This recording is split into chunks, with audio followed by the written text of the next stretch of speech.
Good morning, everybody. How you doing today? Great. If you're milling around out there, we're going to do a hurricane presentation, talk about this upcoming hurricane season, and let you know what we can expect this year and why things are happening the way they're happening lately. So we're going to go over all that, and we'll answer some of your questions you may have. So once again, if you're out there checking out the tables, checking out the different things that are here to offer, feel free to do so, but have a seat. It is going to be an interesting year, and we're going to talk a little bit about that. Also, we'll talk about some of the dangers here in Highlands County and what to expect if a storm is going to be moving in this direction like we saw in 2004. If you don't know it, I'm ABC7 Chief Meteorologist Bob Harrigan. I want to thank all the sponsors today. Big round of applause for them for being so kind. You can see over here that Duke Energy sponsored us for being here today. Big round of applause for Duke Energy. You know, the energy is important, right? And we're going to go over that a little bit too, about what you guys dealt with Ian being the biggest storm as well. So once again, folks, take a seat, relax, enjoy.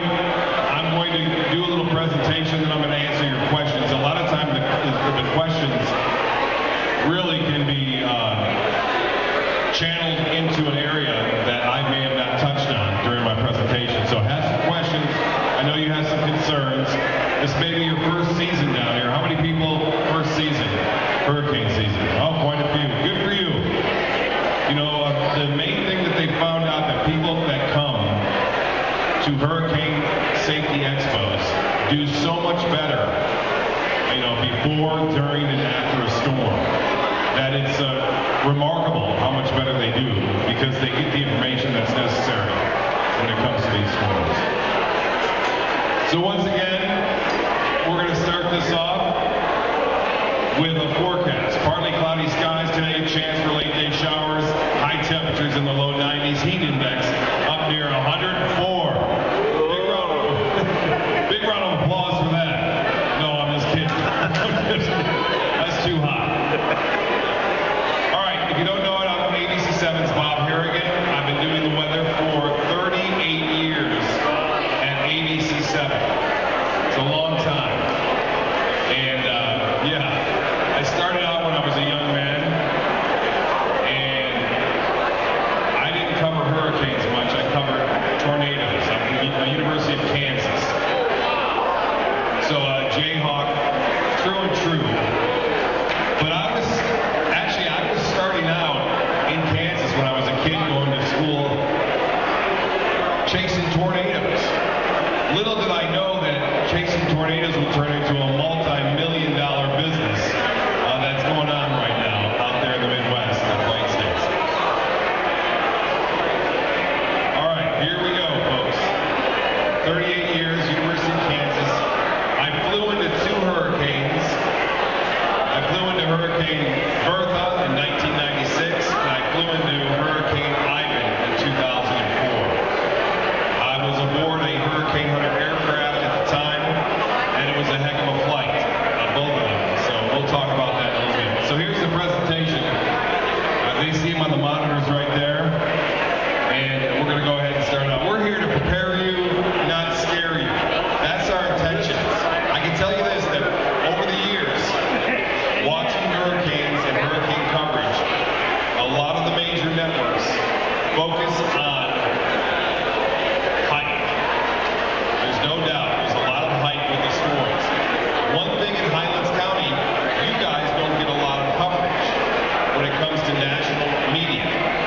What they're focusing on is storm surge, the beaches, the coastal communities, and kind of neglecting, and I can imagine being in Highlands County, turning on the TV, and not seeing a lot of coverage about what we can expect here in Highlands County. And there's a problem with that, in that the national media likes to get a lot of people hyped up, not just in where the storm's hitting, but people in South Dakota, in North Dakota, in Michigan, in Ohio, because that's where they're going to get their ratings.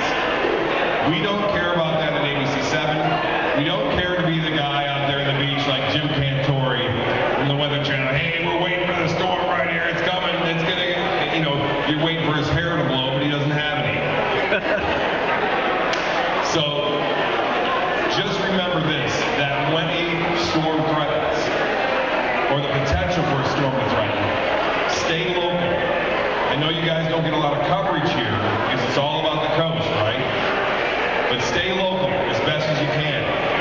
Because this year, the National Hurricane Center is doing something totally different because of what happened with Ian.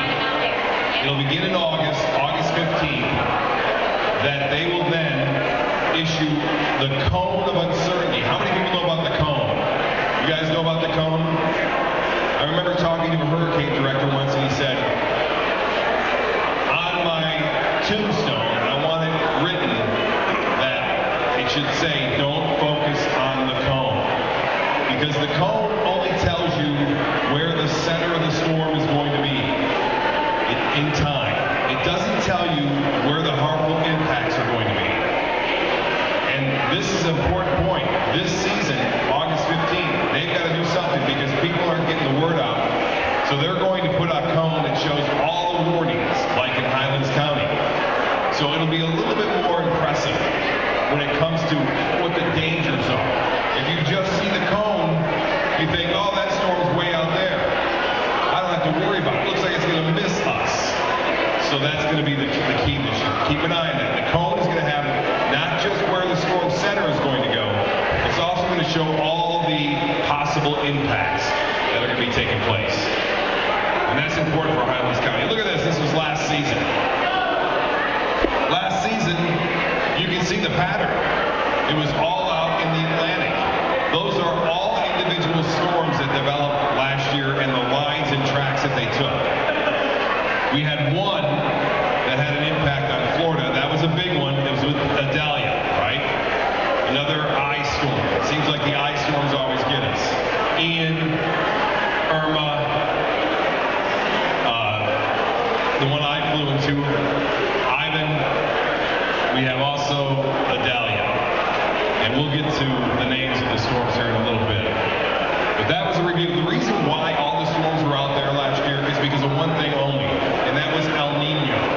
El Nino kept a steady west wind, and it kept everything out in the Atlantic. This year, a different story. 20 named storms last year. The most, I messed up there. There we go. I guess I'm clicking on the wrong thing. No, I'm going forward. There it was, Adalia. So that was a major hurricane. That was a forecast. They predicted it was only going to be a 2, but it turned out it was a 4 just before landfall. And that was the cone of uncertainty, we call it. I don't like that name. I like to call it the cone of inclusion. Uncertainty means you don't know where it's going. A lot of times we don't 5 days out, but that storm had a big impact. I show you this graphic here. This is La Nina, and this is the projection. The lines you see in blue, that means we're going to be very likely seeing La Nina in the latter half of the season and the mid part. That's when the biggest storms are around. And that's not good for us in Florida. Typically we get hit by storms when La Nina is in play, and it's in play this year. That's the projection. Now you've also heard about the very active hurricane season and why we've had so many storms lately. 2004, you guys were impacted, right? Gene, Francis caused some problems. Obviously, Charlie caused problems, and then we had Ian causing problems. We had Irma before that. So there's been a lot of storms lately, and the reason why you see that area in red, that's called the multi-decadal oscillation.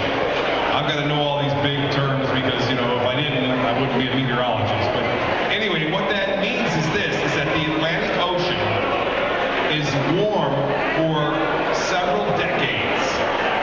It goes through a cycle, like a conveyor belt. Some decades it goes blue or cold.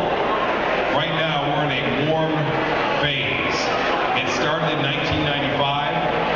It's already here still, and it could go on for another 10 years before it changes. And you can see those are all the decades it's gone through. So there's a guy, young man, he makes the predictions of how many storms are going to occur. each season. That's Philip Klotzblatt.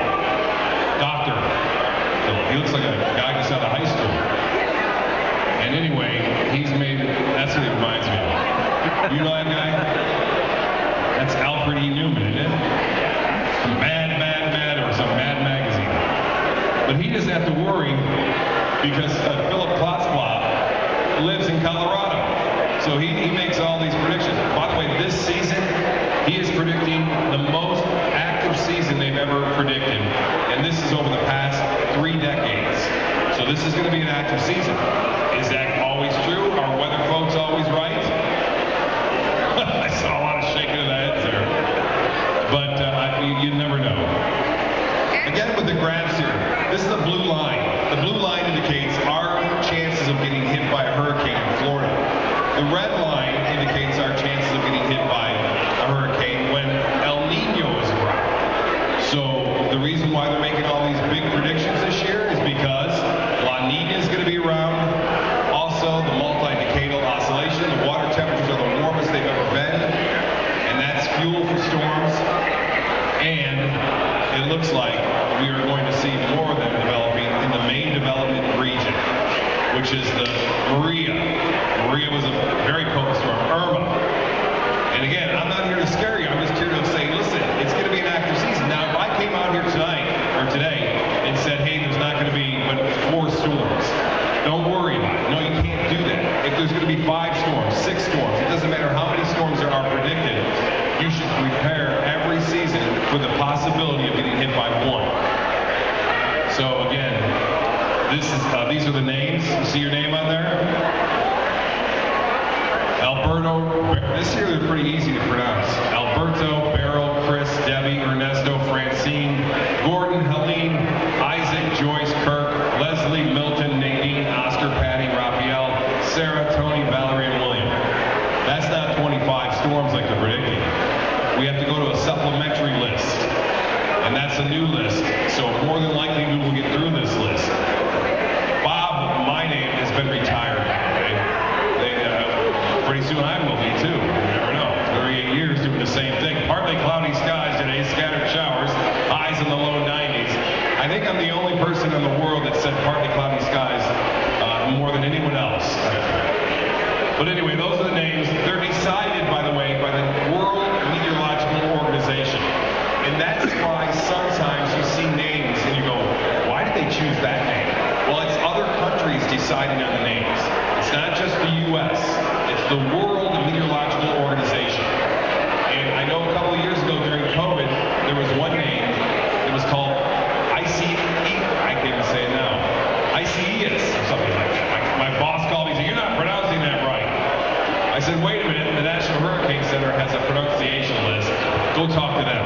Anyway, that was that. 2004, Highlands County was impacted by hurricanes. We had 4 in the state of Florida. And this is a composite picture of all those hurricanes as they made their way toward Florida. 2004 was a very active season.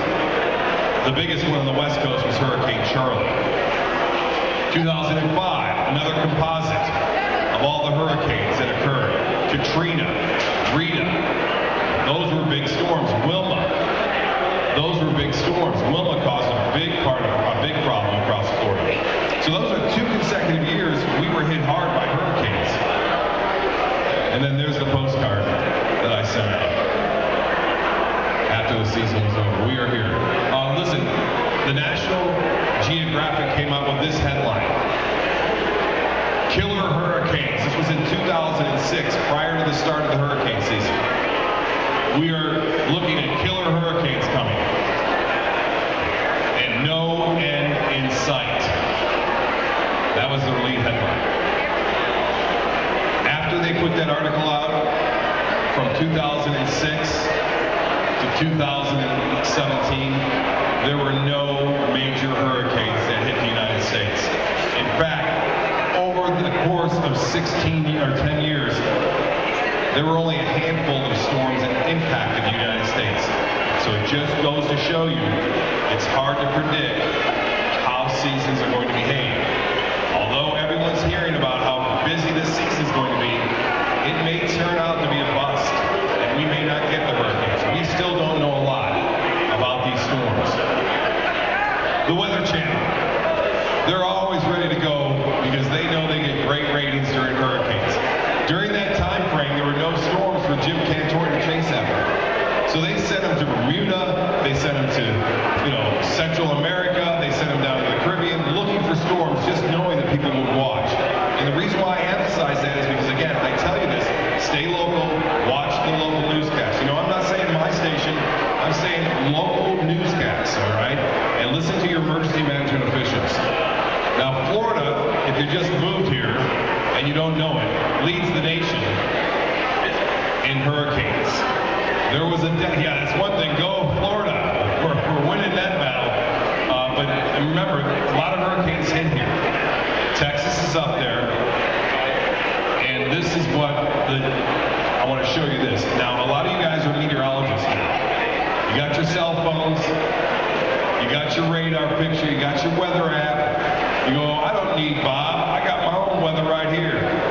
I don't need to watch television. Well, this is an image of the GFS. You guys have heard of the GFS? It's the American Forecast Model. It's a mathematical, very complicated prediction system that shows where storms are. This is what it was supposed to be, or it's supposed to be next Friday. A storm in the Gulf of Mexico. Has anyone seen this? So this was a picture I took 2 days ago. It's changed a little bit, but it's showing a tropical storm, or possibly a Category 1 hurricane developing in the Gulf. Now, do I believe this? No. Not yet. It is still showing something there as of this morning. So keep that in mind, that the season may start pretty quickly. This is what the European model is showing. A comparison between the GFS and the European forecast model. Totally different. So remember, when you go to the internet and you see all these different claims about where the storm is and what it's doing, stay with the National Hurricane Center. Stay with mysuncoast.com. No meteorologist anywhere on CNN, MSNBC, Fox, ABC, CBS, NBC is different with their forecasts as to where that storm is going. Everyone has the same information coming from the National Hurricane Center. So you think anyone's better than anyone else? Remember that all that information, the cone, and what we can expect and where those warnings are coming from, comes from the National Hurricane Center. So keep that in mind. We, as meteorologists, will interpret that and give our opinions and let you know what we think may be happening in your specific area, because they have such a broad area to cover. But we'll be more focused on our communities, and we broadcast to Highlands County, Hardee, DeSoto, Sarasota, and Manatee counties.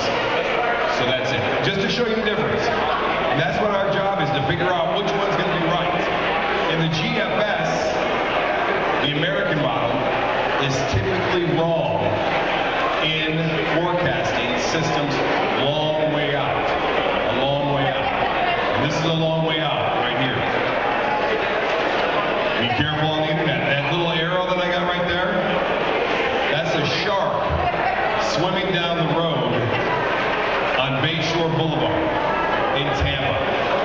That was going around the internet. People were believing it. They go, oh, there's a shark. Can you believe they sent it to their friends up home in Ohio?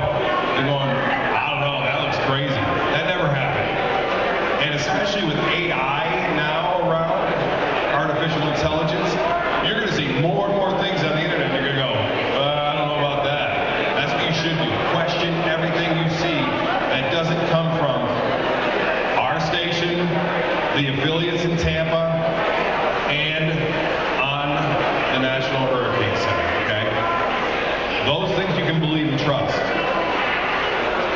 Now, this season, real quickly, fuel for storms, we got a lot of it. And you may have heard that the Atlantic water temperature is the warmest it's ever been, and it is.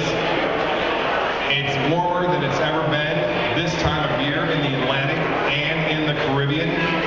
It is. And that is the fuel for hurricanes. If you don't have warm water above 80 degrees these temperatures that you see in the yellow are 90+ degree water temperatures already. And that's dangerous because what that means is that a storm that normally would move through there wouldn't be that strong. But that's high octane fuel, ready to go for a storm. And Ian went through that. That's the reason why Ian was so powerful. It went through something similar to that. It was a little hotter, and if you remember when Ian was, right, it was when the water was really hot. There is the forecast, not forecast, but the past history of major hurricanes. And notice, you can go and have decades where you see very high activity and decades where you see very low activity. We're in the high activity zone. And you're looking at the paths. Those are paths of previous storms, right? Everything does that bend. Everything does the bend. And sure enough, we are in a pretty safe zone here along the west coast of Florida and into central Florida for a couple of reasons. One reason is because the Indians blessed our coast and blessed our part of the world. That's an old wives' tale, but I believe it. It seems to be working. More so, it's our latitude. Our latitude is at a point where typically if storms get into the Gulf of Mexico, they're going to continue on that path northward toward the Panhandle. And then they'll do the bend. And there's a few reasons for that you don't need to know, but it's due to mid-latitude cyclones that come down across the Midwest. They pick the storms up and they carry them off. Or they go around the Bermuda High, which is located just to the east of South Carolina. This was what the fuel was when Ian went through. A little different, but you got to remember the time frame, right? September, late September, that water temperature was just going up higher and higher and higher. No storms had gone through the Caribbean that whole season. I'm hoping that we see some storms go through because that'll cool the Caribbean off. You guys remember Ian? I think it was 90% of the power was knocked off in Highlands County. 90%. So what does that mean to you? What that means to you is that you have to have a plan, to be prepared. And what does that mean? Your plan is not the same as your plan. Every plan is different. Know your surroundings. Know where the trees are that can fall on your home. Look and see where your safe room is going to be. What is a safe room? A safe room is a room where you'll go, closet, interior closet, away from the exterior. Know that you can go into your bathroom. A lot of plumbing there usually is not impacted as much as some of the larger rooms like the living room. That's your safe room. In there you'll have your pillows, blankets, and an emergency radio. When I say emergency radio, I mean the National Weather Service weather radio. You guys should have one of those. They're about $20. You can pick them up in the store, and they will work when the power is out if you have batteries or you have the crank. All right, if you have the crank, it'll work too. So that's an important tool to have in that safe room with you. Also, your cellular phones. Everyone has cellular phones now. On that cellular phone, you can actually watch our broadcasts through our weather app. So you can stay informed. So when the power goes out, the cable goes out, you can't watch us anymore, and the antenna isn't working, you can actually go to our weather app, and on that weather app, it will show you watch live. It will be live when a storm's threatening. And I talked to a lot of people during Irma and Ian who were in their safe room watching us from their cellular phone. They were safe, and they received the radar. A lot of times the radar is not going to be working on your cellular phone. So keep that in mind. Now, I say the weather radio is important, the NOAA weather radio, because cellular service may not work if the storm is really, really bad. That weather radio should work most of the time, 100% of the time. Now, if you're in a situation where there is a problem, a tree is falling on your house, you're in trouble, floodwaters are coming up, you need to be helped somehow. What do? Well, you don't call anymore. You can try calling, but it's unlikely you're going to get through because at that point, all circuits are busy. I know this for a fact after spending 38 years here. That's what happens to the cellular service during a storm. So what do? Text. Always text. Who do you text? Text your friends outside of the zone of hurricane problems and give them the emergency numbers to call with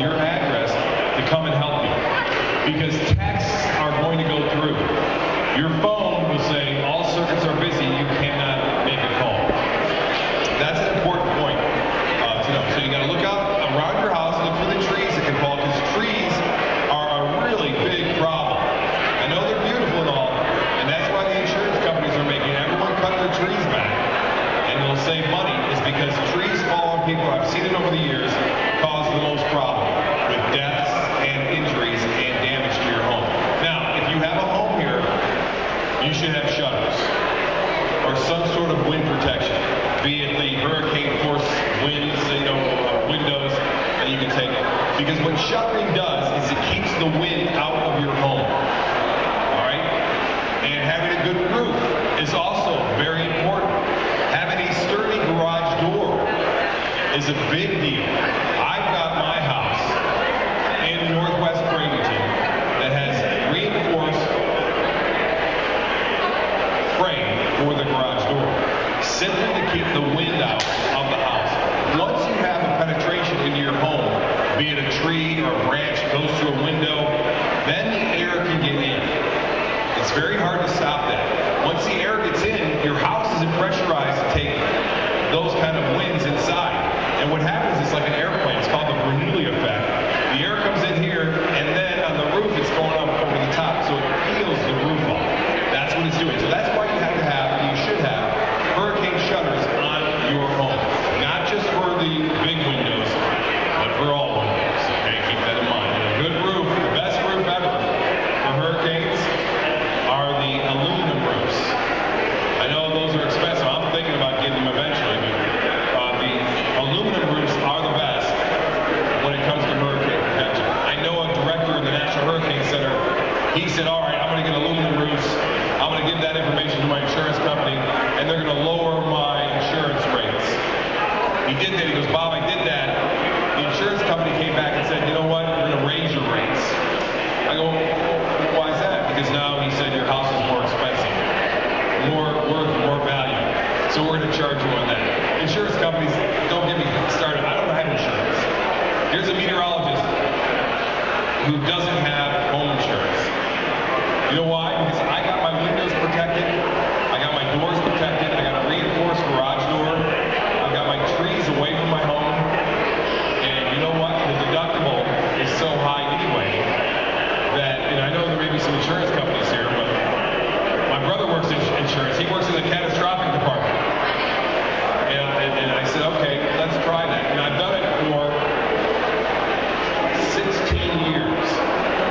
So that's a long time. And we've been through a couple of storms, but I haven't had any damage. I'm not telling you not to have insurance. I was able to do that because I made sure that my home would be minimally impacted by a storm's wind. A lot of people can't do that. They have big trees in their house, around their house.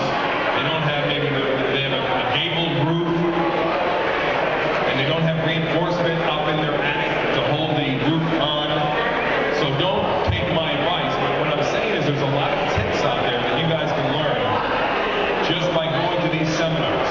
And I hope you guys take this to heart, that weather radio is a big deal. They're not that expensive. You just got to have batteries for them when the storm threatens. So Ian was a Category 5. You know, insurance companies, they also have a policy that if a Category 5 hits Florida or hits your particular area, that you don't have to pay the deductible. That's pretty nice. Ian was a 5 just prior to making landfall. It went down to a 4. They're playing games and rolling dice. You know what I'm saying when it comes to that. So it was an amazing storm. Only 4 Category 5 hurricanes have ever hit the United States. Only 4. Think about that. It's very difficult. We almost got one right here. And there was the big story, and you'll hear us talk about it when a storm goes through an eye wall replacement. And what it is this. If you think about a skater, ice skater, when they end their performance and they're spinning around, they're all tucked in. You ever notice that? They're all tucked in. They're going crazy. I don't know how they do it and not pass out. But then how do they stop? They go like this. They stop by throwing their arms up. So you're transferring the energy from the center outward, and that slows you down. It's called the angular theory of momentum. Ian went through that. The eye wall was the middle one was so strong that it collapsed amongst itself. And a hurricane is such a machine that it developed a secondary eye wall. Notice how much bigger it was, the secondary one. So what was happening there is that Ian became a huge hurricane. You guys weren't impacted as much from Hurricane Charlie, but you were from Ian because it went through this eye wall replacement. All right? And it became a huge hurricane with winds, hurricane force winds out some 100 miles from the center. Charlie's winds, the hurricane force winds, only went out 20 miles from the center. That's huge when it comes to impact, and that's why Ian was so devastating to this community here in Highlands County. And that was the picture. You know, flooding is a big deal here. It could be a big deal here. If you live by a river or a pond or a lake, remember that there is a potential of getting excessive amount of rain from a storm. You guys missed a lot of it. You'll get more near the coast, but that's not to say you wouldn't get a lot of rain. With Ian, it dumped 18 inches of rain. All right, 18 inches. That's, you know, a lot. But other storms have dumped 40 inches of rain. Other storms have dumped 60 inches of rain. Can you imagine getting 60 inches of rain here? I mean, I know we need the rain, but not that bad. 60 inches is a lot. There's meteorologist John Scalzi and I. That was when we did the handoff. You know, I'm hoping there's not any storms that threaten because I got to spend the night again with all the workers there at ABC 7 on a blow-up mattress. I did bring my flask, though. You know, after you do all that, you got a little pop there to get you to sleep. But I want to go back to that. Here we go. I'm going to mess something up. I got to be on that. Okay, back. I can't see back. That's all right. Bring it back to 2. Bring it back to. I don't know why. You know, I'm a weather guy. I mess things up. You know, what the heck.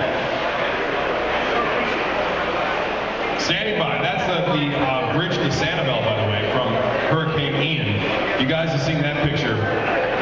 Okay, so our coast is in such a way that at our latitude, storms that get into the Gulf tend to continue just due to momentum to the panhandle, okay? Very seldom do you see a storm come up to our latitude and then do right. We've had 2 of them with Hurricane Charlie and Hurricane Ian. It's not to say that it doesn't happen, but it happens with less frequency than anywhere else in the state of Florida, which is good. I mean, obviously, you guys are lucky because here's what you do. You see a massive hurricane, they're getting all hyped up about it on the Weather Channel. You know, it's a Category 5, it's coming this way, it's got 160, 70 mile an hour winds, the gusts are up to 200.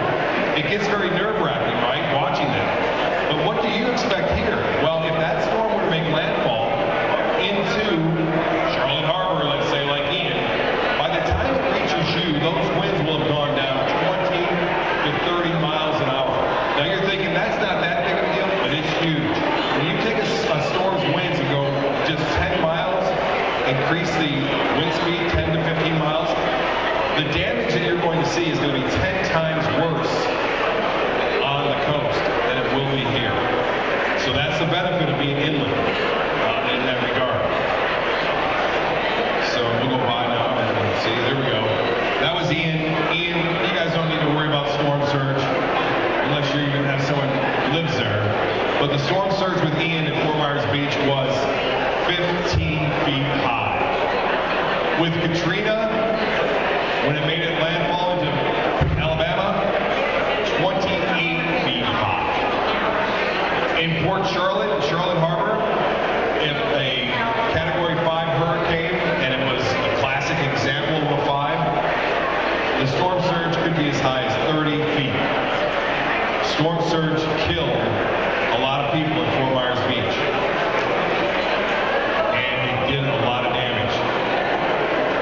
The deaths that occurred on Fort Myers Beach were the most we've seen since 1935 from hurricanes. Just because people didn't get out of the way. There's some of the totals. The storm that killed more people prior to that was in 1935. And that killed, I believe, over, I want to say 600. I'm not sure exactly right now. It was either 200 or 600. I know it's a big number, but I can't remember exactly right now. But it killed hundreds of people, put it that way. And they were working on the railroad in the Keys when the storm struck. And they didn't have the technology we have today. They don't have cell phones. They just started satellites. And now we have satellites, we have cell phones, we have radars that are sophisticated, we have drones that can follow these storms. That's just an idea of what the storm surge can do. Some of those homes stayed up because they were built recently and they had the metal roofs and they had hurricane shutters.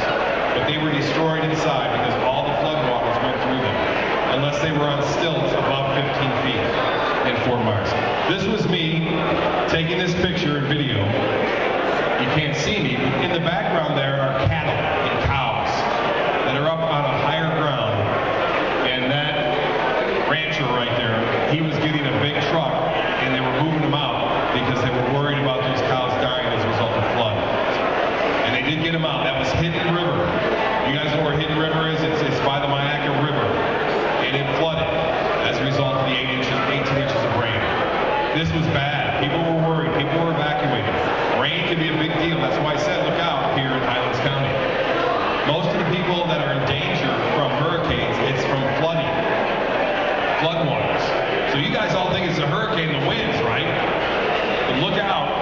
Flooding can be the biggest danger with a hurricane as it's moving through.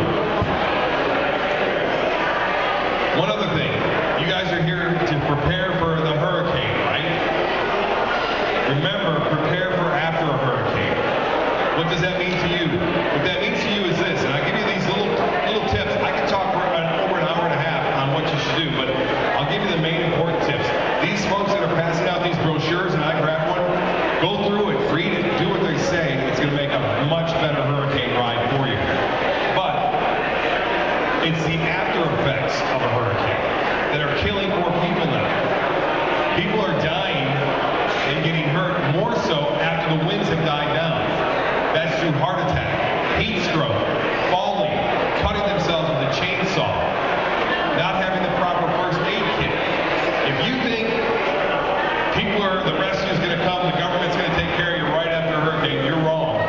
It can be up to 2 to 3 days before they even reach you when it comes to a hurricane. You're on your own for at least 3 days and maybe longer if a major storm moves through. There's that 60 inches of rain. Now that's something that scares me more than a Category 5 hurricane that's moving through. I mean, if you get 60 inches of rain anywhere, and that happened with Hurricane Harvey in 2017. That was near the Houston area. Remember all those homes that went underwater? It's built in a little bowl there, but still, it caused a significant amount of problems. That's just the rainfall totals that occurred. This is a different storm. This was Michael. That wasn't rain. That was storm surge that caused that damage right there. And you know, the insurance company, you know what they said? If you want to make a claim on that, if your home was destroyed, they say, hey, listen, you have flood insurance? No, I don't have flood insurance. And you're not collecting because that damage was caused from flooding, not wind. There's the October surprise. You know, the old saying goes like this: June too soon, July stand by, August it must, September remember, October it's over. No, October, it really begins for us here.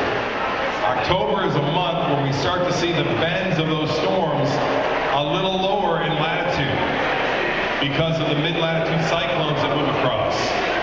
So October is a big month for Floridians. I mean, all the months are big, don't get me wrong, but Florida is more in danger than Texas during October. And there it was. That was Michael that slammed into the Panhandle, Florida.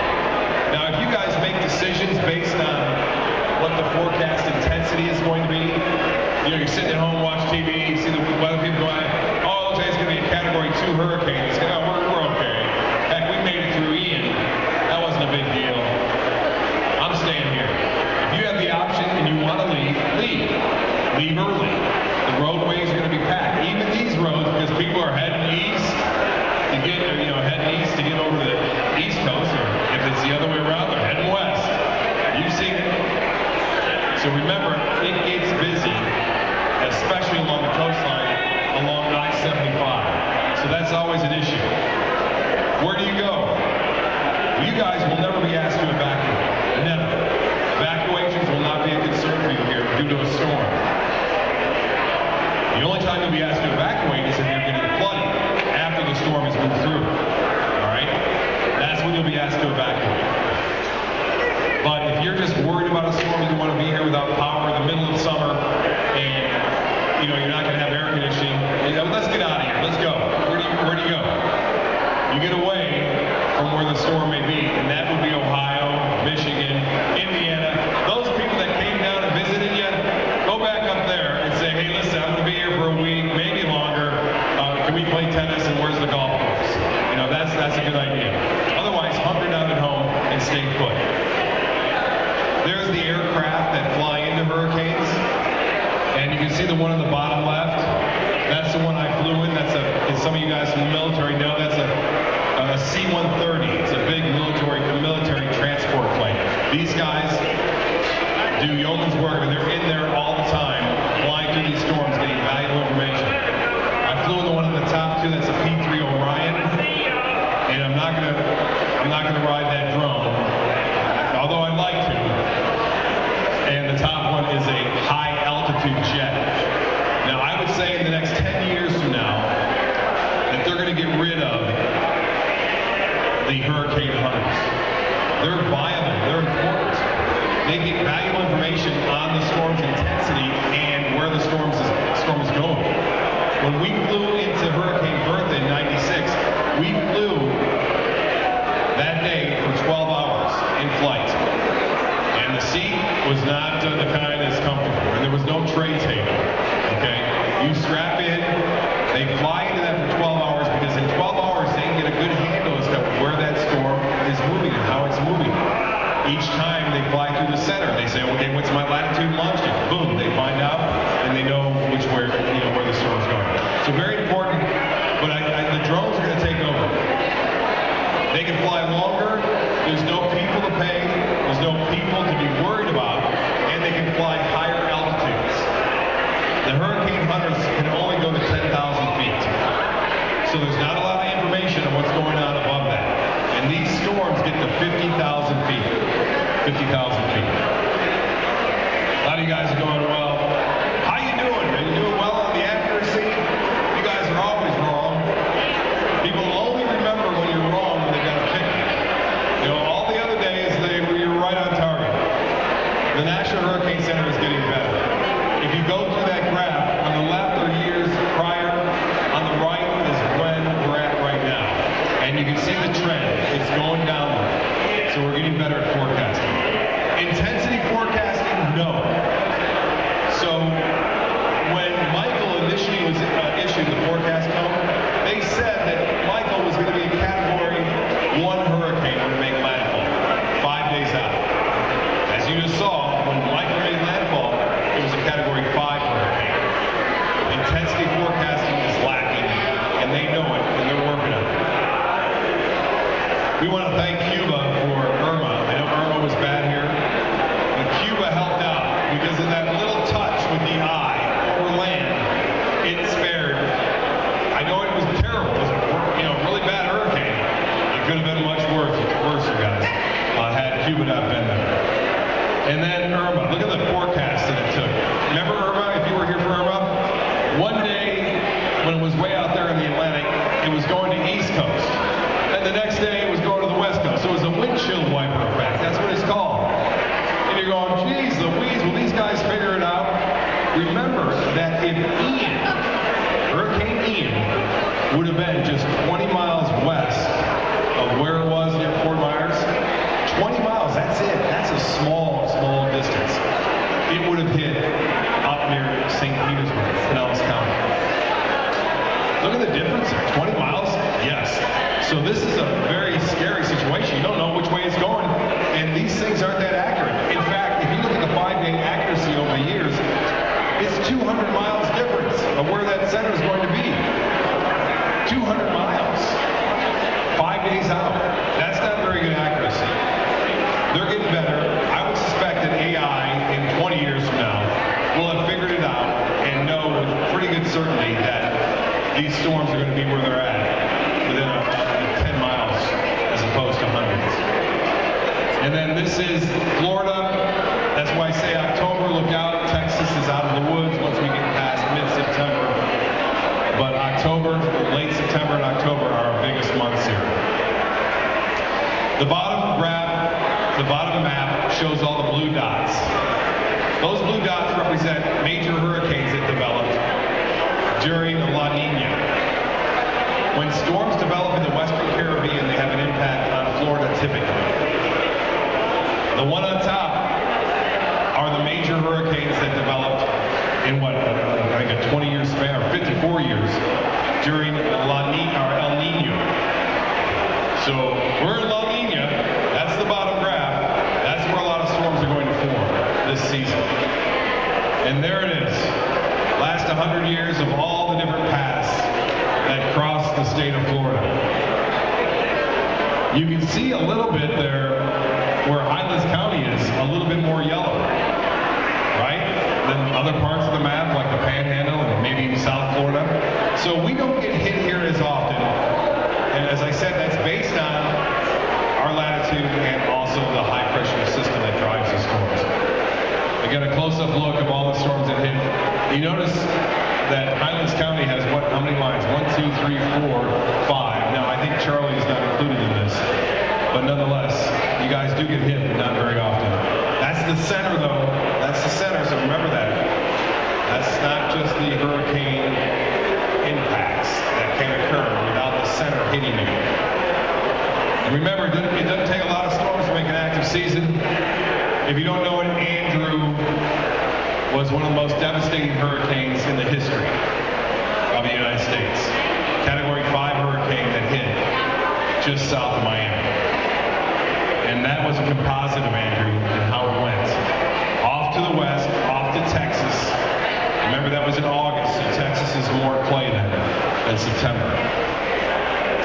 And again, these are just some graphs, that show that. This is kind of an interesting graph. The years prior to the blue lines going up, those are the years that we didn't have major impacts in Florida.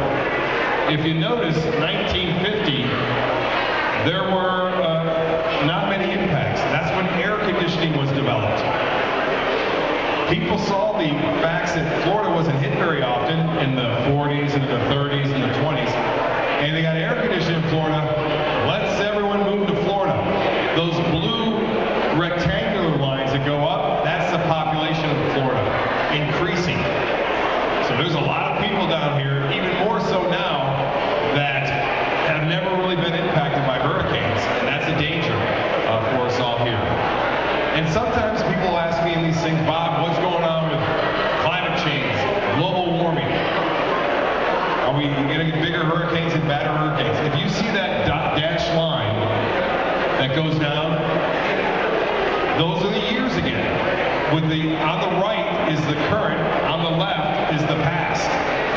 That line is going down. This is global tropical cyclone energy, not just in the Atlantic, but it's considering the Pacific, the Indian Ocean. So in reality, hurricane energy has been going down. That's surprising. I was surprised by it. There's no explanation for it yet, but this was done by a climatologist. Again, these are things that you look at and you go, wow, hurricanes are different.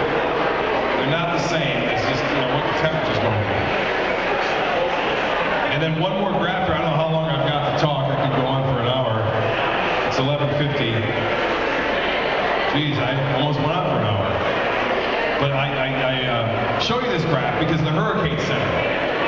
The Hurricane Center made this thing. Now, Debbie was a big storm for Highlands County. I don't know if you know, but it was a tragic event that occurred in Highlands County when a young lady was living in a manufactured home here, and there was a tornado on the feeder band from this storm, which the center was well away. A feeder band went through, spawned a tornado. She was in her manufactured home holding her baby, and this was in Venus, right? You guys know where Venus is in Highlands? The tornado moved through, ripped up the mobile home. She died, the mother, but the baby lived. The baby, I think, was like 50 feet away from where the home had stood at one point. So even though the storm center is so far out, you've got to be careful with these feeder bands that come through. And when I say a tornado warning during a hurricane, by the time I'm on the air with that tornado warning,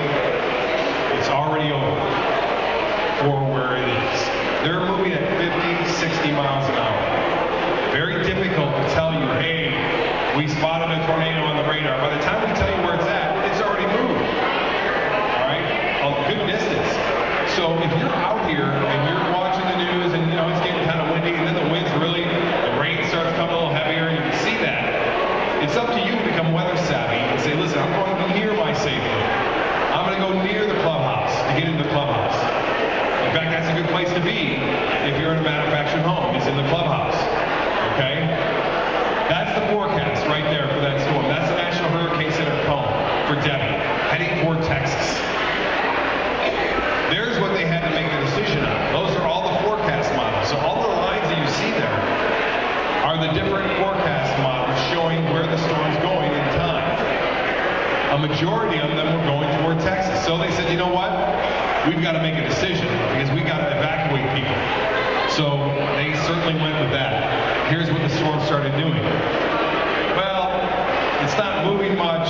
We're going to move that forecast. And then eventually, you know where it hit? Florida. So the first forecast, Texas, we're good. After a while, 3 days later, it hits Florida. So it shows you that some storms are easy to predict while others aren't. Now this is the last slide I'll end in right now, and I'll answer some of your questions, and I may talk some more about my golf game and stuff. I'm just kidding. Dust. You heard about African dust? African dust shuts down storms, minimizes them, and inhibits them from developing. Okay? It creates this environment that hurricanes can't thrive in. It stops the evapotranspiration, evaporating the waters, warm waters of the Atlantic or the Gulf or wherever it is. This dust is very fine. It can be transported thousands of miles. It gets up to about 10,000 to 20,000 feet in the atmosphere. That covers the Atlantic typically during the first part of the season due to monsoons coming across the coast of Africa. And after a while, Africa gets wet, and that dust is no longer available, and then that dust leaves. And that's when the big boys form in August and September and early October. Because that dust is gone, the water temperature is higher, and as you know, storms are typically bigger in August and September. Now my theory is, I always get this question asked, why can't we stop these storms, Bob? Well, if they got some big fans and put them in Africa and just blew that dust everywhere all year long, we'd be all right. Now there's another theory that if we got a nuclear bomb and blew it up, well, that's great, but what about the fallout? The third theory is, how about an iceberg? Put a big iceberg in front of it. Get the water cooler. It's a good idea, but boy, that's a long trip for an iceberg. And what if a hurricane shifts or makes a different direction and misses the iceberg? You're not going to be able to catch up to it. The best theory I've heard is from Bill Gates. You guys know Bill Gates, right?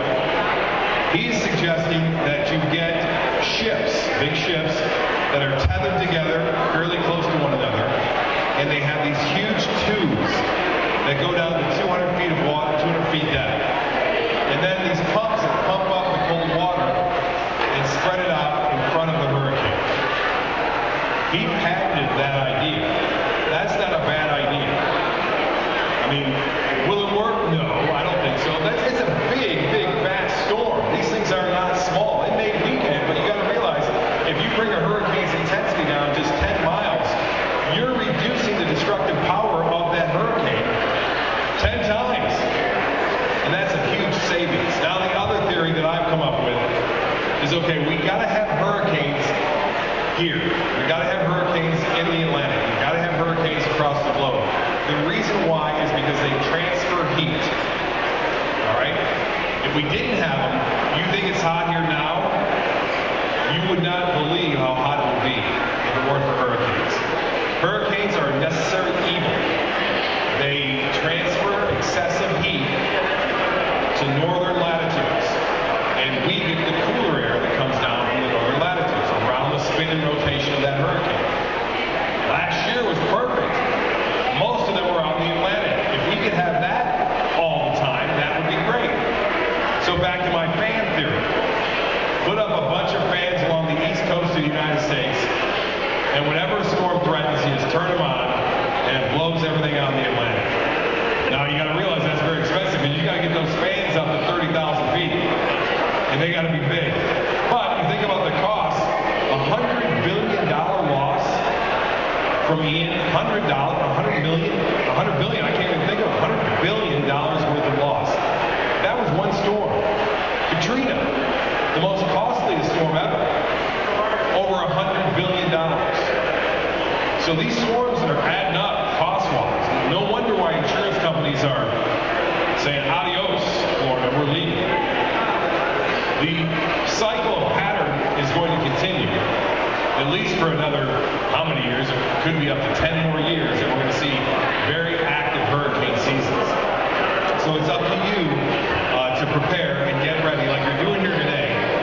And they said, found out that people who come to these events and go to hurricane centers and seminars do so much better than people who don't. And you got to realize that when you're in a hurricane, it's not just the winds that cause the problem, right? It's the panic. It's the lack of heat. It's the lack of water. One other point for the newcomers here. I said the weather radio is important. 1 gallon of water per day per person. You should know that. It should be ingrained in your brain. That's just for drinking. Plan on being without water for at least 3 days. I would prepare for 7 days. 7 days without water. The reason why the water goes is because flooding gets into the system. That water pump has no electricity anymore and can't pump the water out to you. So water, weather radio, safe room, food. Make sure you have food in low in salt content, okay? Peanut butter, something you don't have to cook. Cooking's, you got a grill, have a grill, I mean, that's good. And remember, a lot of your food may go bad, so peanut butter doesn't go bad.